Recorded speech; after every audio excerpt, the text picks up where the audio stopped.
Olá, bom dia, boa tarde, boa noite. Depende do horário que você está vendo esse vídeo. Sinta-se abraçado. Bem, hoje nós estamos mais uma vez desvendando Atos. E estamos em Atos, capítulo de número 9. Exatamente, estamos em Atos, capítulo de número 9. E eu espero que a reflexão de hoje possa falar no seu coração. Então fica aí e bora pro vídeo. Bem, para começarmos, o que a história de o capítulo 9 de Atos traz pra gente? É basicamente um, um resumo, né? Mas a experiência de Paulo com a salvação dele, a conversão de Paulo, é a parte principal, vamos dizer assim. Claro que tudo é importante em si, mas essa foi o foco principal do capítulo 9 de certa forma. Não tirando a importância das outras coisas que aconteceram no capítulo 9, mas vamos lá. Até porque no final aconteceu uma coisa que não Paulo não estava envolvido, então é importante da mesma forma. Bem, mas vamos para a história. Para começar, a gente observa que Paulo era o perseguidor. Quem assistiu os vídeos anteriores lembra que a veste de Paulo, a veste de Estevão, perdão, caiu sobre os pés de Paulo. E também, observando o capítulo anterior, a gente lê que Paulo consentiu na morte de Estevão. Capítulo 8, que Saulo consentiu na morte dele quem? Estevão, capítulo 8, versículo 1. Então, aqui a gente observa que Paulo era de fato um perseguidor. Então, aquela frase é real, um perseguidor que passou a ser perseguido. Mas, bora lá. Bem, Paulo estava no caminho de Damasco? Damasco. Com a intenção de quê? Correr atrás de mais cristãos. Exatamente. Ele estava indo atrás de mais cristãos para prendê-los. Enquanto ele viajava, de repente, uma luz o envolveu. Deixa eu ler aqui para vocês saberem. Enquanto ele viajava, ao aproximar-se de Damasco, repentinamente brilhou uma luz do céu ao seu redor. E bradou: Saulo, Saulo, porque tu me persegues? E aqui Jesus não, Deus estava se revelando para Paulo. Deus, Jesus, né? Porque ao responder quem é que estava falando com ele, né? Fala, eu sou Jesus. Então, era Jesus que estava se revelando para Paulo, mas eles são três em um, então era Deus também.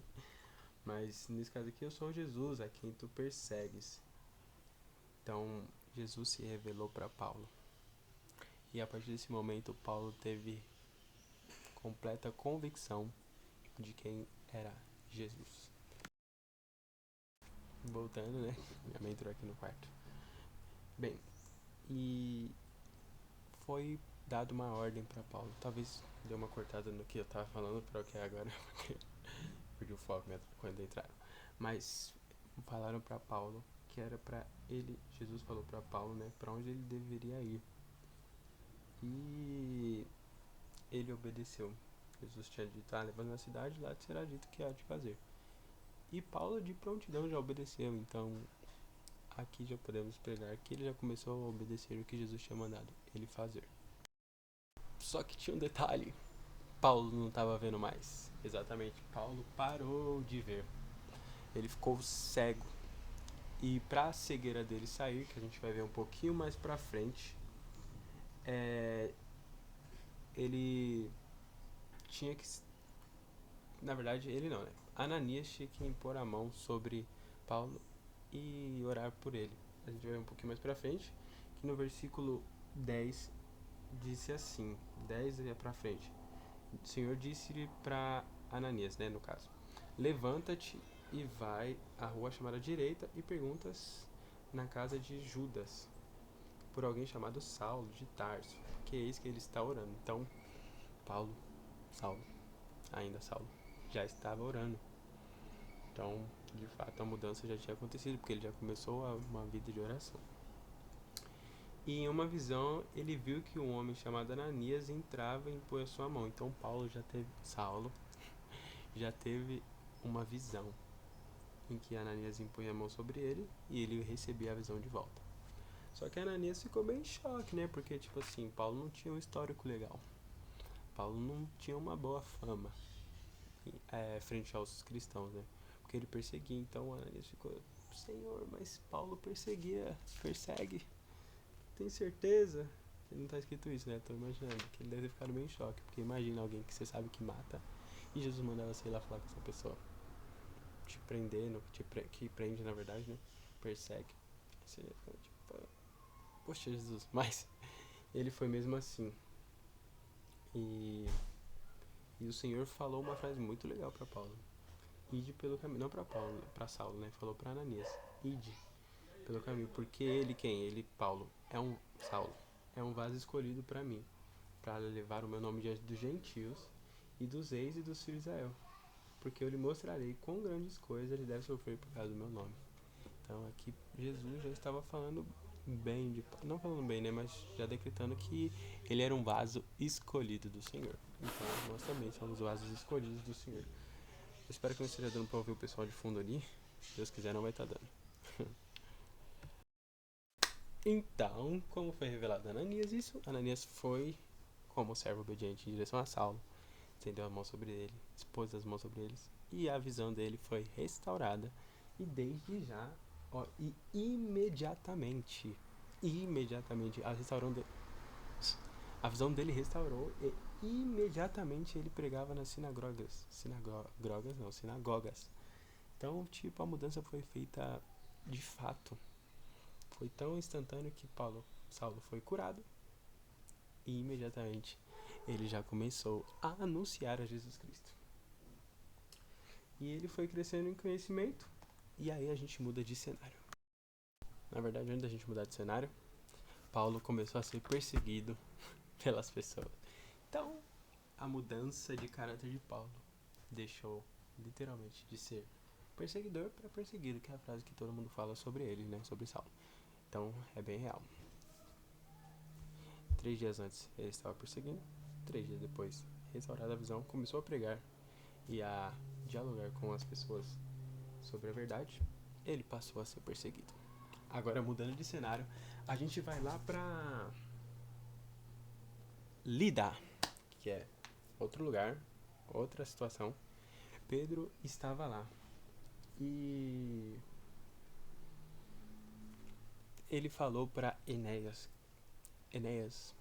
levanta da tua cama, faz a tua cama e anda.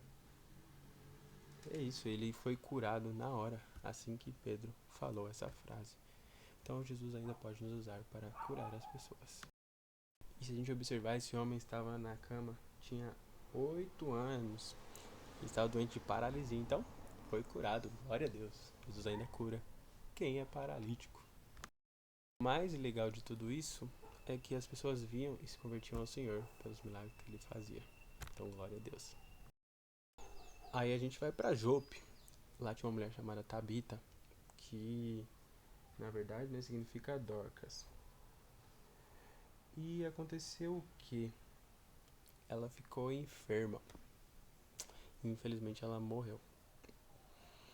Só que aí chamaram o Pedrão. E Pedrão foi lá. Como o Pedrão estava em Lida, e Lida era perto de Jope aparentemente, pelo que a Bíblia fala, chamaram ele e ele foi até lá, onde a Dorcas estava morta. E essa parte aqui eu quero ler com vocês. Está lá no versículo 49 não, 40, nem tem 49, de Atos 9. E ele falou assim: mas Pedro, colocando todos para fora, ajoelhou-se e orou. E voltando-se para o corpo, disse: Tabita, levanta-se. E ela abriu seus olhos e, vendo a Pedro, assentou. E é isso. Pedro apresentou elas vivas depois. E foi conhecida dessa situação por toda a Jope, que era a cidade de Dorcas, né? E muitos creram no Senhor pelo milagre que ele tinha feito através da vida de Pedro. Então permita-se viver esses milagres. Bem, as lições extraídas são: obedeça a voz de Deus assim como Saulo e Ananias. Não aceite... Oh, confundi, tô lendo no lugar errado. Obedeça a voz de Deus assim como Saulo e Ananias. Jesus transformou Saulo. Ele pode transformar a vida de quem você acredita que ainda não, mas ele pode transformar. Obedeça a voz de Deus, já falei, né? Faça o que o Senhor manda, assim como Ananias fez. Pregue Jesus Cristo assim como Saulo fez, imediatamente ele começou a anunciar e deixe Jesus te usar para operar milagres, e os milagres farão novas pessoas crerem no Senhor Jesus, assim como acontecia. Então, se permita ser um vaso nas mãos do Senhor. É isso, esse foi o capítulo 9, Deus te abençoe e até o próximo vídeo. Tchau, tchau.